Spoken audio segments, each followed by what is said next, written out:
say here's another video in our beginner series here with Jack Macleod, and we're going to talk a little bit about swing speed. Now, I think I probably don't have enough of it. I know you've got a lot of it. Can you explain it for our beginner golfer and how it relates to the swing? For sure. So if you're shooting scores of 100 to 120, your sixth gear or your fast swing isn't good enough to have enough control over your shot. So one thing that we have to try to do is just swing at 60, 70% to hit those first checkpoints of breaking 100. You only need to be in fourth gear. Yeah. So control of shot is a premium over the speed.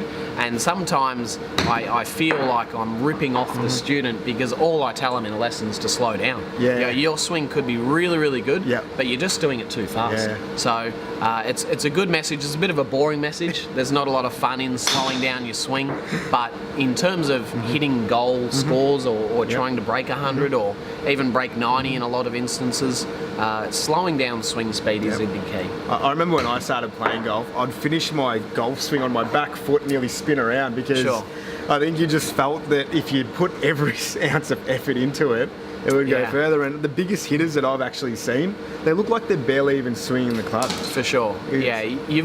You've got to really slow down your swing to gain maximum control over the ball. So if you're someone that's shooting over 100 and you're swinging exceptionally fast, and we've got readings of that, an iron, let's say a 7-iron swing speed, if you're going over 75 miles an hour, you're graded as having a fast swing.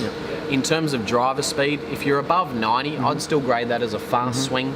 Certainly for someone shooting around 100, my suggestion would be to slow down and work on more ball control rather than trying to hit it so far. And would you recommend that, say for a beginner out there, if they're going to go find a coach to look at that, would you want to be going to somebody that does have things like TrackMan so you can measure those things? Yeah, definitely. Because I'm guessing it would be hard to see that by eye.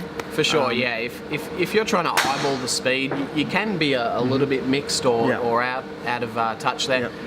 Sometimes I'll think a player is at about 90 miles an hour, but through impact they're a lot faster, and it's sometimes hard to catch. So we use the radar or the TrackMan in here to get a good reading on swing speed for sure. Awesome. So quick recap on that one, you could be swinging it too fast, especially if you're shooting between 100 and 120.